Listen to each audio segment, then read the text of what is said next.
Olá pessoal, vamos aqui então continuando com nossa disciplina, né, com o nosso assunto aqui sobre a equação de Bernoulli e agora falando um pouco de equação de energia, tá? Então, na última aula a gente conseguiu formular, né, a equação de Bernoulli, né, ou Bernoulli, né, que é na verdade, né, a simplificação da equação de energia. Então a gente viu que na equação de Bernoulli o fluido é um fluido ideal, né? Ele não tem mudanças durante o escoamento, né? E essas coisas, na verdade, elas não são bem assim na, para um fluido real, né? Então aqui a gente vai ver como é que esse comportamento, né, o que, que acontece quando eu estou escoando, né, um fluido por um duto, tá, uma tubulação, mas que esse fluido seja um fluido real. Então, o que, que a gente vai enxergar? Tá? Então, vamos supor, tá? Eu tenho aqui essa figura, tá? Isso aqui é lá do livro do Brunetti, né? Do Franco Brunetti. Né? Então, eu tenho um escoamento passando, né, por dentro desse duto, tá? E o que, que a gente vai perceber? A gente vai perceber que vai ocorrer uma queda de pressão. Tá? Então, vamos analisar aqui num trecho reto de tubo, supondo aqui que eu tenho um trecho reto de tubo, tá aqui, né? O fluido entra por essa direção, tá? Então aqui o fluido está vindo nessa direção, tá? Então aqui eu vou considerar esse ponto aqui como a minha entrada. Ele vai escoar, né, por dentro desse duto, então ele vai, né, por dentro desse duto até, né, passar aqui por um certo comprimento desse duto, e aqui então eu vou chamar de saída. Então estou analisando aí, né, esse trecho, tá, que a gente pode ser que esse duto seja muito maior do que isso. É um pedaço, né, um trecho do duto, é um volume de controle aí que a gente está analisando.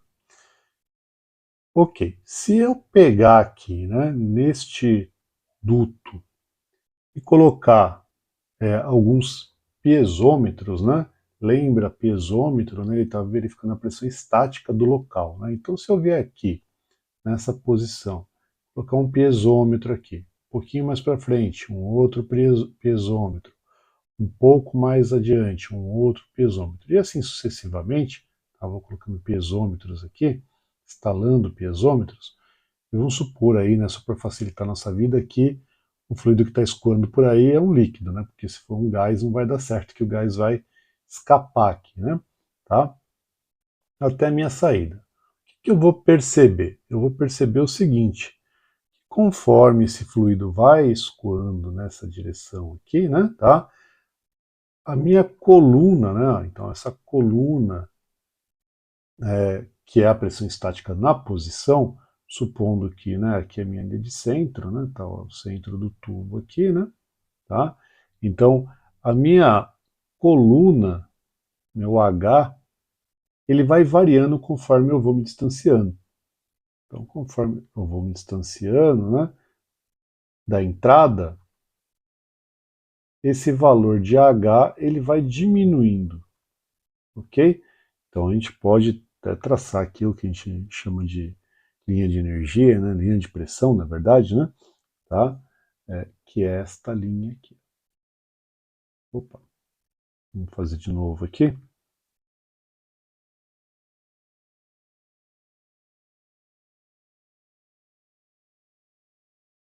Então você nota aqui a pressão entre a entrada e a saída, né? Ó, a queda, que houve uma queda de pressão entre a entrada e a saída.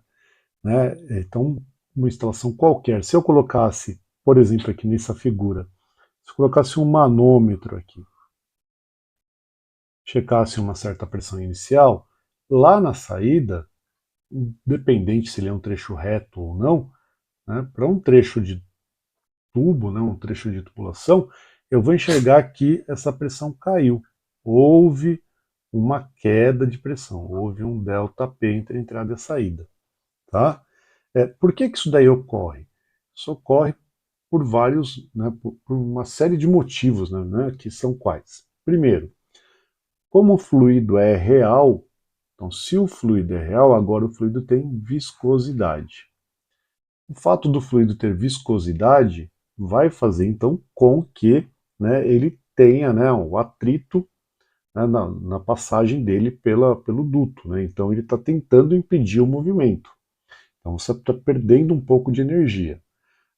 Outras características, o comprimento dessa tubulação. Então, quanto maior for esse comprimento, maior vai ser, né, a queda de pressão. O que mais? A velocidade do fluido. Tá? Então, a velocidade do fluido também é importante. Né? Então, o tipo de fluido, pelo tipo de fluido a gente vai ter viscosidade. Né? O comprimento do duto, a velocidade, né? O tipo de tubulação que eu tenho. Então, toda tubulação, né, ela vai ter uma certa rugosidade. Tá? Então, tem tubos que são um pouco mais lisos e alguns tubos que são bem rugosos. Né? Então, essa rugosidade desse tubo também vai impactar nessa queda de pressão. Tá? Então, essa rugosidade que existe aqui também vai impactar nessa queda de pressão. E um outro parâmetro importante é o diâmetro dessa tubulação. Então, diâmetro, viscosidade, comprimento, velocidade e a rugosidade do material. Esses parâmetros aí, né, tá, vão dar o que a gente chama de perda de carga. Tá? Perda de carga, esse é o nome que a gente vai dar, né, para essa queda de energia entre a entrada e saída. Então, isso a gente chama de perda de carga. Tá? É esse o nome dado, né? Tá? A perda de carga, o que, que ela é? Ela é, né, uma energia que foi dissipada. Aqui é como está sendo mostrado então na figura aqui embaixo. Então, fazendo uma analogia, por exemplo, com o escoamento de água numa mangueira, o que, que seria a perda de carga? Seria um vazamento. Tá? Então, se eu entrar aqui com uma vazão de entrada, né, uma certa vazão na entrada, em tese a vazão de entrada tem que ser exatamente igual à vazão de saída. Mas se a vazão de saída for diferente da vazão de entrada, o que, que aconteceu? Bom, aconteceu então que eu tive algum vazamento. Ok? Tá? Então, né, eu tive algum vazamento. Se eu somar o vazamento mais a vazão de saída, ele tem que ser exatamente igual à vazão de entrada. Esse é o princípio, né, da conservação. Né? Tá? A mesma coisa acontece aqui com a energia. A energia de entrada, ela deve ser igual à energia de saída. Conservação, né? Tá? De conservação de energia. Mas como uma parte dessa energia foi dissipada, né, tá, por conta de atrito, por conta de velocidade do fluido, por conta do diâmetro do duto, né, da rugosidade do material, comprimento de tubulação a ser percorrido, né, tá? Isso a gente está falando de trecho reto também, isso acontece também em curva, também em válvula, mas por enquanto isso é o suficiente, né? Então, esse vazamento a gente chama isso daí de perda de carga. Tá? Então, o que, que acontece? A energia de entrada ela deve ser igual, então, à energia de saída mais esta perda de carga, que a gente vai chamar de HP, né, entre a entrada e a saída. Ok? Então, esta aí, né, é o vazamento, vamos dizer assim. Então, para a equação continuar sendo uma igualdade, para a gente continuar valendo a conservação, né, a lei de conservação de energia, então, na saída eu tenho que somar, né, essa perda de carga, essa perda de energia. Tá? Se eu quiser ainda verificar, né, como é que eu calculo essa perda de energia, então isso, né, um pouco mais para frente, a gente consegue desmembrar essa perda de carga aqui, né, entre perdas de carga que a gente chama de distribuídas, né, que são ao longo de trechos retos de tubulação, e perdas de carga singulares, que são em singularidades, são válvulas, curvas, cotovelos, ampliações, reduções, tudo isso daí a gente vai chamar então de perda de carga. Tá? A soma disso, né, perda de cargas distribuídas e singulares, né, ou localizadas, a gente vai chamar de perda de carga total. Tá? Se eu analisar aqui, por exemplo, né, analisar essa figura pela equação de Bernoulli, né, por exemplo, a gente vai perceber que vai ficar faltando alguém. Né? Se eu pegar aqui para esse tubo reto e aplicar a equação, né, olha, carga potencial de entrada mais carga cinética de entrada mais carga de pressão de entrada igual a carga potencial de saída mais a carga cinética, né, de saída mais a carga de pressão de saída. Então, como o trecho é reto, né, e está numa horizontal aqui, se eu colocar o plano horizontal de referência sobre o centro da tubulação, a carga potencial de entrada e a carga potencial de saída vão sumir.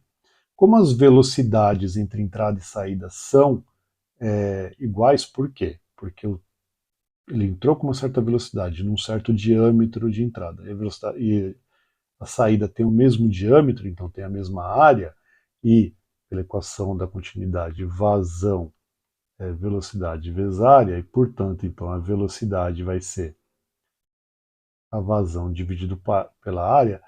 Como a área é a mesma, a vazão é a mesma, então as velocidades também se igualam. Também, né, vão desaparecer aqui. E aí fica então que a pressão de entrada pelo peso específico é igual à pressão de saída pelo peso específico. Mas como a gente está analisando aí, a pressão de entrada é diferente da pressão de saída. Né? Então aqui não teria uma igualdade. Então, para que se ter a igualdade, então eu preciso, né, já agora para um fluido real, eu preciso então aqui adicionar a perda de carga entre a entrada e a saída. Portanto, então, né, ó, a perda de carga entre a entrada e a saída vai ser o quê? Né? Vai ser a pressão de entrada menos a pressão de saída dividido pelo peso específico. Ok? Tá? Ou, né, se eu quiser ainda, né, a perda de carga entre entrada e saída vai ser igual, então, um ΔP dividido pelo peso específico. Quando eu divido isso pelo peso específico, então a minha perda de carga é dada em metros, né? Isso no sistema internacional, supondo que o meu ΔP está em Pascal, né? Pascal é Newton por metro quadrado. E o meu peso específico é Newton por metro cúbico. Corto Newton com Newton, o metro quadrado com metro cúbico sobra metro, né? Tá? Então, a unidade para isso é metro, tá? Então essa é a equação de energia já para um fluido real, ok? Assim que a gente utiliza isso daí, então, essa equação, né, na mecânica dos fluidos. Óbvio, né, a gente está fazendo uma análise aqui sem, né, muito critério, né? A gente poderia chegar nessas mesmas conclusões usando critérios mais rigorosos aí, né? Tá? Então, usando o teorema de transporte de Reynolds, né, para fazer né, toda essa dedução. A gente está fazendo dedução mais simples, né? Tá? E lembrando que essa perda de carga tem, né, ela tem um estudo sobre isso. Né? Então, por enquanto, né, nesse nível aqui, isso é o suficiente. Okay? Continuando aqui, então, normalmente, né, principalmente para aplicações mecânicas, numa tubulação a gente vai ter uma máquina. Tá? Essa máquina pode estar usando o fluido para se movimentar ou ou eu estou usando a máquina para movimentar o fluido. Então, na mecânica dos fluidos, né, a gente classifica a máquina de duas formas. Essa máquina pode ser uma bomba ou pode ser uma turbina.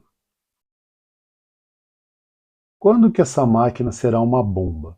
Bom, essa máquina vai ser uma bomba quando ela adiciona energia ao fluido, ok?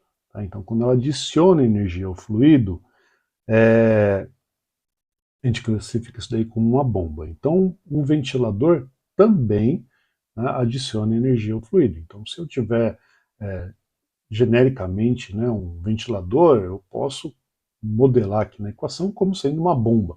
Na verdade, né, o ventilador tem a mesma função, né, adicionar energia ao fluido, né, aumentar a energia do fluido. E quando eu utilizo do fluido para movimentar, né, a minha máquina, né, tá? Essa máquina é chamada de turbina. Então, uma turbina, ela usa, né, da energia do fluido para se movimentar, né? Então, se eu tiver, por exemplo, uma turbina a vapor, né, o que, que eu tenho numa turbina a vapor? Eu tenho um rotor, tenho umas pás aqui, né?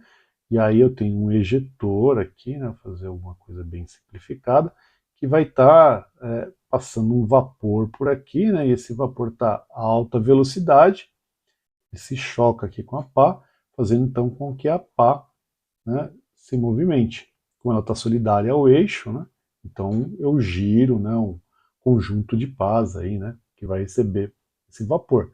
Então eu estou tirando energia do fluido, que o fluido está com alta energia cinética, né, alta velocidade. Quando ele encontra ali a pá, o que, que acontece com a energia cinética dele? Cai, né? Tá, então eu estou tirando energia do fluido para movimentar o equipamento. Mesma coisa, né, numa turbina hidráulica, né? Por exemplo, uma roda d'água, né? Então eu tenho um copo, né, da roda d'água, né? Alguma coisa mais ou menos assim. Isso está solidário num eixo aqui. E aqui eu tenho um canal, né? Eu venho com fluido por aqui, por exemplo, água, né? Essa água vem com alta energia, entra aqui nesse caneco aqui de forma que ele se movimenta, né? Então eu estou tirando energia do fluido para movimentar a máquina, tá? Então isso chama turbina. Então, na bomba, a energia sempre é positiva. E na turbina, a energia sempre será negativa. O que significa isso? Significa que bomba e ventilador adiciona energia ao fluido. E turbina retira a energia do fluido. Ok? E aí, como é que fica a equação, então? Como é que a gente vai trabalhar com a equação de energia quando a gente tem uma máquina no trecho? Então, a gente vai dizer que a energia de entrada, por exemplo, aqui, né, energia na entrada, mais ou menos a energia dessa máquina, tá, o quanto que ele adiciona, o quanto que ele retira, vai ser igual a energia de saída mais a perda de carga entre a entrada e a saída. Ok? Então, se eu tiver uma bomba, né, por exemplo, se for bomba, só escrever de novo, né? Se for uma bomba,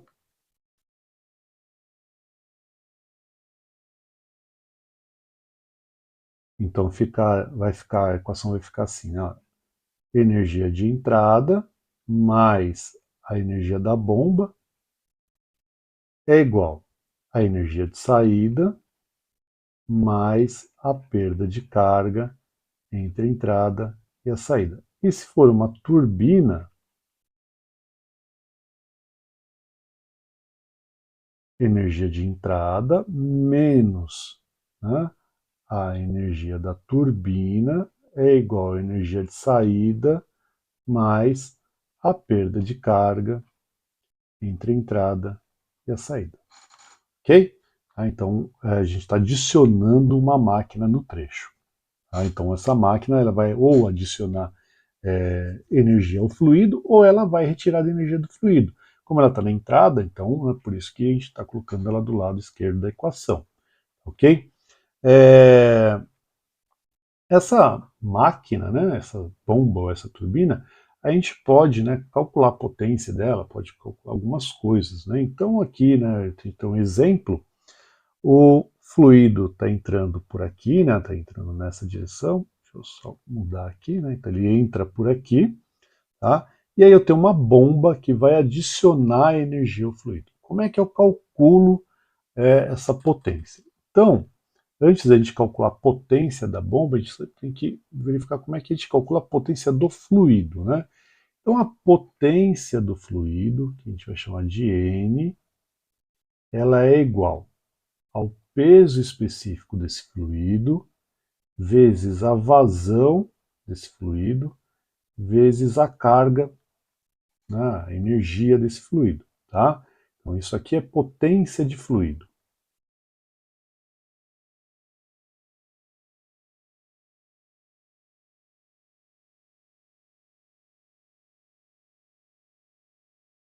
Potência do fluido. Se a gente analisar aqui nas unidades, né, no sistema internacional, olha lá, o peso específico Newton por metro cúbico, a vazão metro cúbico por segundo e a carga metro, né?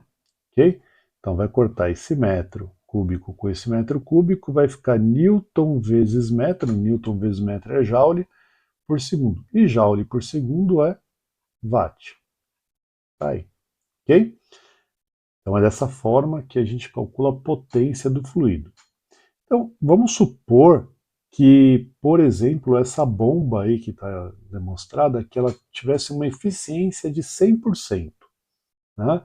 Então, caso ela tivesse uma eficiência de 100%, a potência da bomba seria igual à potência do fluido. Okay? Então, nesse caso, né, no caso de 100% de eficiência, a potência da bomba seria igual à potência do fluido.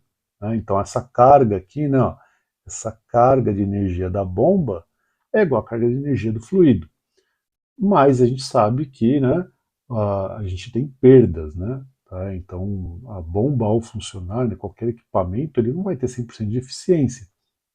A gente precisa considerar essa eficiência, tá, ok? Tá? Então, por conta disso, aí, deixa eu só fazer uma apagar aqui, né? Já fiz aqui o que eu precisava, né? Então, por conta disso, né, a gente tem que levar em consideração que existe uma certa eficiência nesse funcionamento. Então, a eficiência da bomba vai ser o quê? Vai ser a potência do fluido dividido pela potência da bomba. A bomba, então, ela tem que fornecer mais potência para poder, né, suprir, né, essa falta de eficiência dela, vamos dizer assim. Né? Então, eu vou ter uma potência maior da bomba do que a potência do fluido por conta da eficiência dessa bomba. Né? Ok? E aí, dessa forma, né, deixa eu só para escrever aqui, né, então ficaria aqui a potência da bomba é a potência do fluido. Né? Então a gente vai escrever aqui peso específico vezes vazão vezes a carga. Só que como eu estou trabalhando com uma bomba, essa carga é carga de bomba, dividido pela eficiência da bomba. Ok? Tá? E no caso de uma turbina? Bom, no caso de uma turbina, que é o que está aqui embaixo, o que vai acontecer? O fluido está vindo nessa direção, ó, e aí ele vai perder energia, né, ao passar pela turbina. Tá? Então a potência do fluido continua sendo a mesma. Continua sendo a mesma, exatamente a mesma. Tá? Só que agora, o que acontece? Eu vou tirar potência do fluido, né? Tá? Eu tiro potência do fluido. Então, a eficiência da turbina é inverso da eficiência da bomba. Né? Então, a eficiência da turbina vai ser então, a potência da turbina pela potência do fluido. Né? Eu estou adicionando energia na turbina, né, e estou perdendo energia do fluido. Ok? Dessa forma, então, né, ó, a potência da turbina vai ser o peso específico do fluido vezes a vazão, tá? Vezes a carga, só que como eu estou trabalhando com turbina, essa carga a gente vai chamar de carga da turbina, vezes a eficiência da turbina. Tá? Então, assim, né, eu calculo a potência, né, da bomba ou a potência da turbina. E essa carga que a gente está apresentando aqui, ó, é a que vai entrar, né, na equação que a gente acabou de colocar aqui, ó, né, esse parâmetro que está aqui, ok? Tá, então essa é a carga, né, que a gente chama de carga manométrica, né, a carga da bomba ou a carga da turbina. Tá?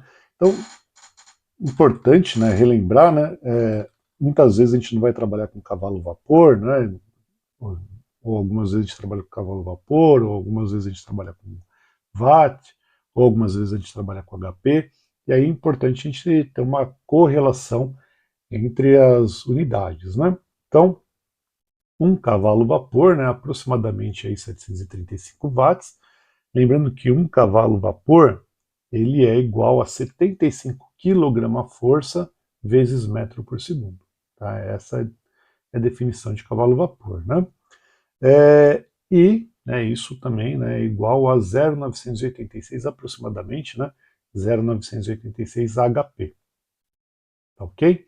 Então isso é importante porque no caso de precisar fazer alguma conversão de unidade, né, estou trabalhando com CV, ou estou trabalhando com HP, ou estou trabalhando com watt, então é importante a gente poder conseguir navegar entre as unidades. Ok, então vamos fazer um exemplo aqui para a gente poder utilizar o que a gente viu, né, para ficar claro aí, né, como é que utiliza tudo isso. Aqui esse é um exercício que eu tirei do livro do Silvio Bistaffa, né, chama Mecânica dos Fluidos, o livro. Ele diz assim, ó, querosene com massa específica de 804 kg por metro cúbico, viscosidade dinâmica igual a 1,92 vezes 10 a menos 3 Newton vezes segundo por metro quadrado, escoa através da instalação da figura, né, essa figura que está aqui ao lado, né, com vazão de 0,065 metro cúbico por segundo. A bomba requer em seu eixo uma potência de 6.500 watts e opera com um rendimento de 65%. A perda de carga entre 1 e 2, então a perda de carga entre a posição 1 e a posição 2, é de 2,4 metros, e a diferença de pressões entre 1 e 2 é medida através de um manômetro que usa mercúrio como fluido manométrico. Está aqui, né? É esse trecho aqui. E aí, né, uma específica do mercúrio, 3.600 kg por metro cúbico.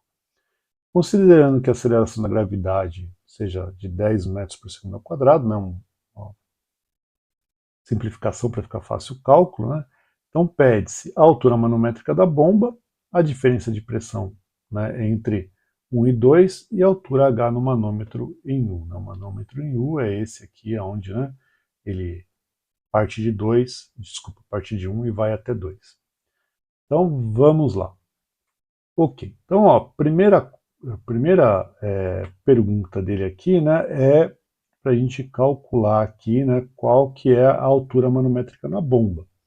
Então, pelos dados informados aqui, a gente sabe que, vamos colocar aqui, né, a potência da bomba é o peso específico do fluido, vezes a vazão, vezes a carga na bomba, dividido pela eficiência da bomba.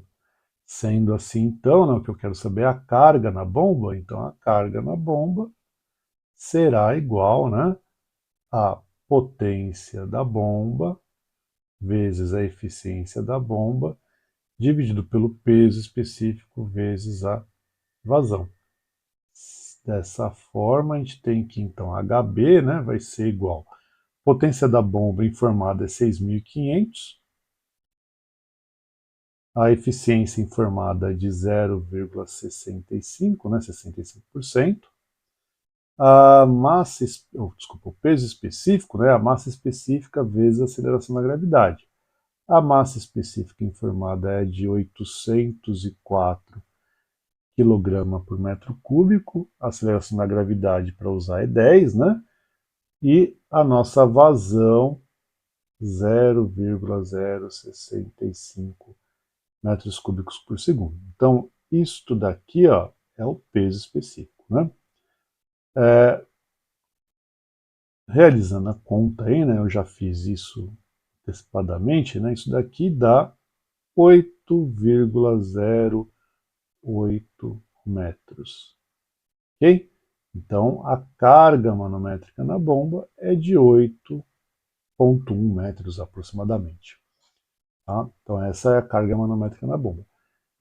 Esse aqui é um ponto importante para frente, quando você aprender um pouco sobre máquina de fluxo, né? Esse aqui é um ponto importante, que é um ponto de funcionamento, né? Tá? Então, para essa bomba, né, nessas condições dadas, essa foi, então, a altura manométrica. Legal. Bom, segunda pergunta, ele quer saber a diferença de pressão entre o ponto 1 e o ponto 2. Ok, então eu vou fazer aqui embaixo, P. O que a gente vai fazer? A gente vai aplicar a equação de energia agora, né? Então, olha lá. A energia do ponto 1, o que ela é? Ela é a carga potencial no ponto 1, mais a carga cinética no ponto 1, mais a carga de pressão no ponto 1. Agora aqui, ó, esse é o ponto 1. Entre 1 e 2 eu tenho uma máquina, que é uma bomba, a gente já sabe que é bomba. Então, mais carga da bomba, isso é igual a saída, né?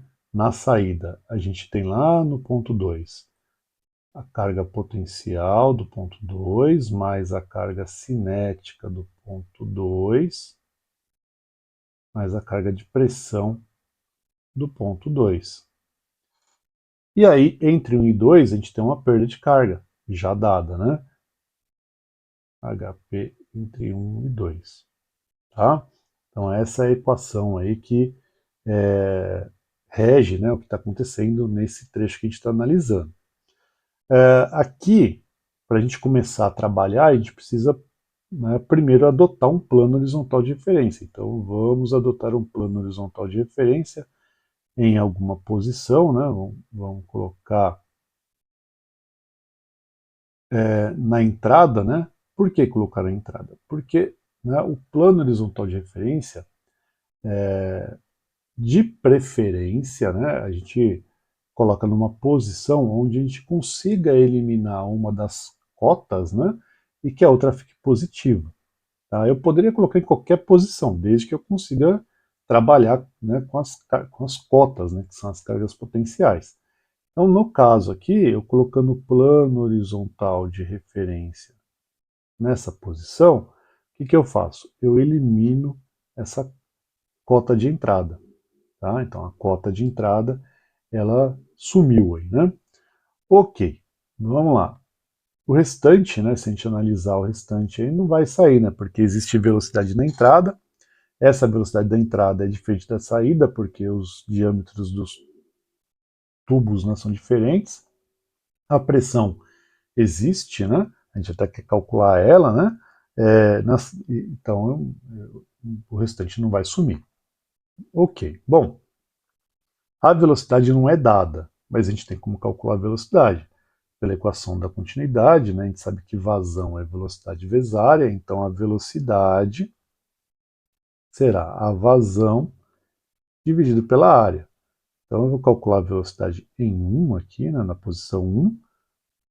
Então fica aqui a velocidade na posição 1, ela é a vazão é essa daqui, né, 0,065, né, metro cúbico por segundo, então a gente vai colocar ele aqui, 0,065. E a área, né, é a área de seção transversal desse trecho aqui. Então é 75 milímetros, né, o duto. Então a gente vai colocar aqui π vezes esse diâmetro, 75 vezes 10 a menos 3 ao quadrado, dividido por 4. Né? Isso aí então dá uma velocidade que eu já calculei aqui, que é de 14,71. 14,71 metros por segundo. Ok. Mesma coisa a gente vai fazer na posição 2. Por quê? Porque ele está com um outro diâmetro. Se o diâmetro fosse o mesmo, a gente já cortaria, né, as cargas cinéticas, mas não estão, então a gente precisa considerar. Então a velocidade em 2 vai ser a vazão, aqui na área 1, né, vai ser a vazão dividido pela área 2. Então isso dá para a gente que a velocidade em 2 será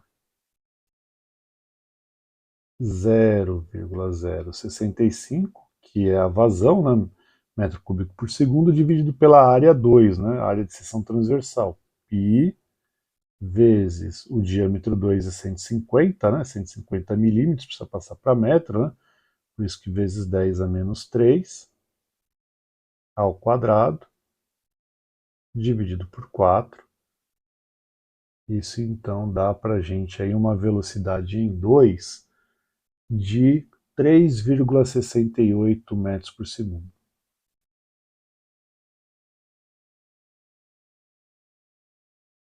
Ok.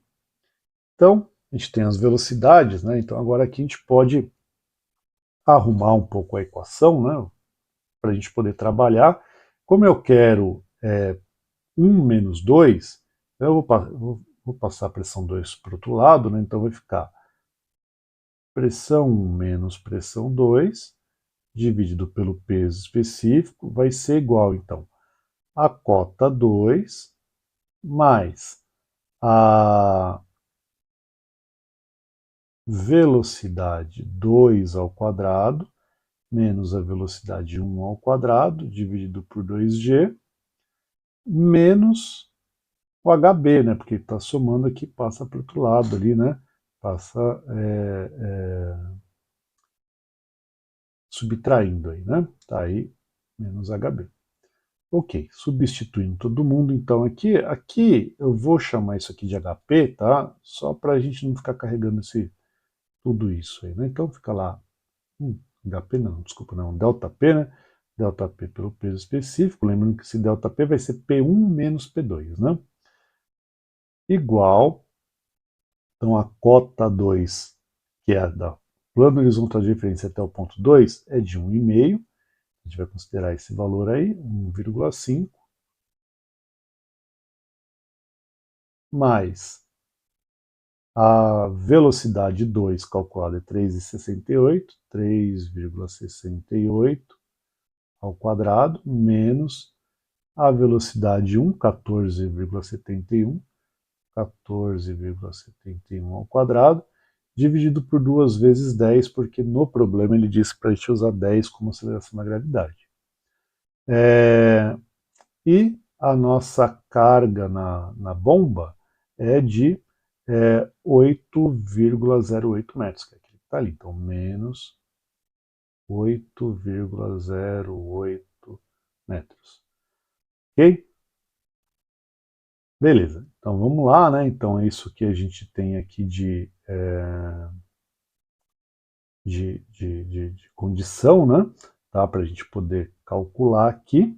Né? Eu acho que não está faltando mais nada. Vamos. Ah, falta mais uma pessoa aqui, não, perda de carga, desculpa. Vou colocar aqui, ó, HP de 1 para 2. Então aqui ele está somando, né?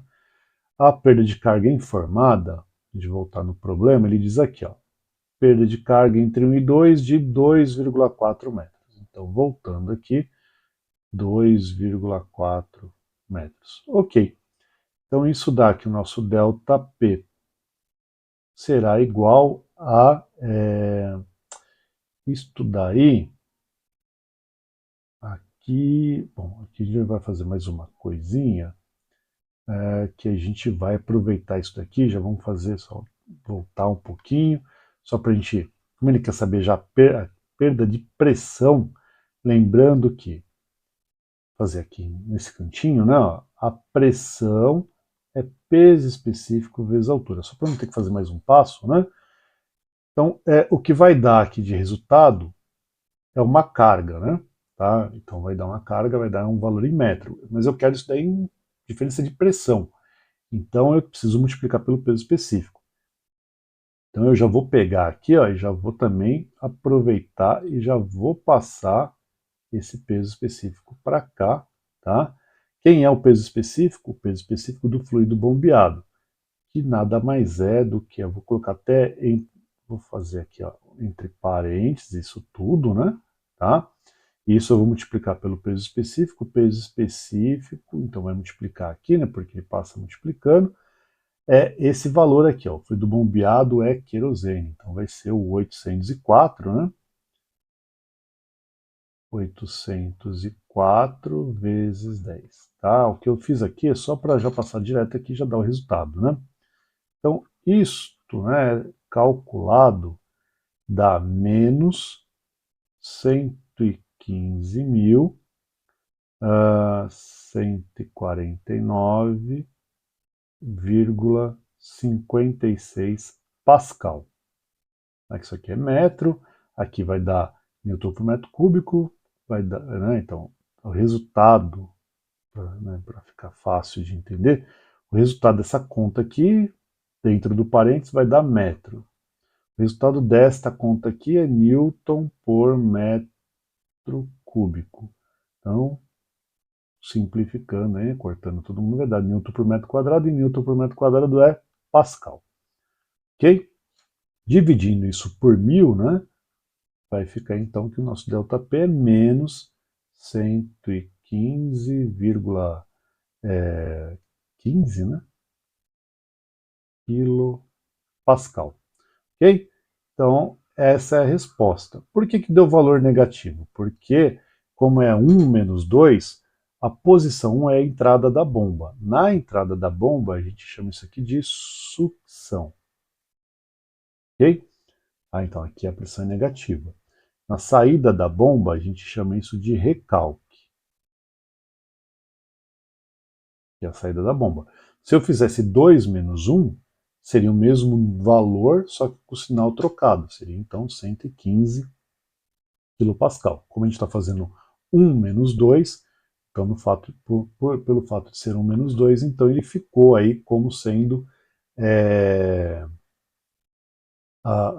o valor negativo. Ok? Tá?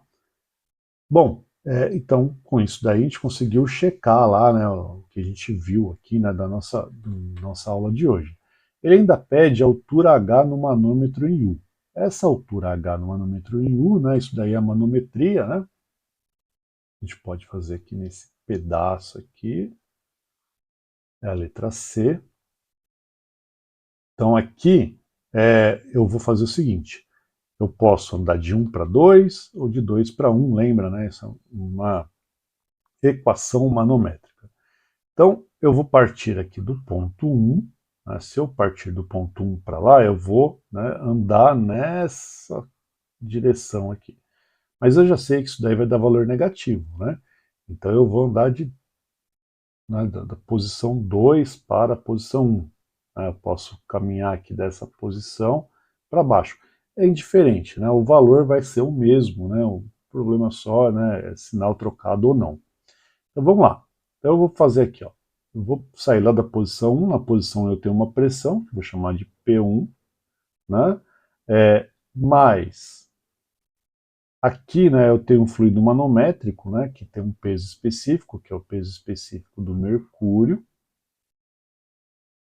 ok? Vezes uma altura, que é o H, que é esse H que a gente quer saber. Ok. Essa altura H, se eu continuar aqui para baixo, né, para baixo do H, eu posso, né, continuar somando pressão, só que na hora que eu, né, passo para o outro lado aqui, continuando o percurso do manômetro, o quanto que eu ganhei daqui para baixo é o quanto que eu vou perder aqui nessa posição, então eu desconsidero, né? Beleza, e aí chegou aqui nessa posição aqui, então mudou o fluido manométrico, que aí vai para querosene, né? Tá? Então, como está subindo agora na coluna do manômetro, então a gente vai subtrair. Então vai subtrair o quê? Vai subtrair o peso específico desse novo fluido, né, que é a querosene, né?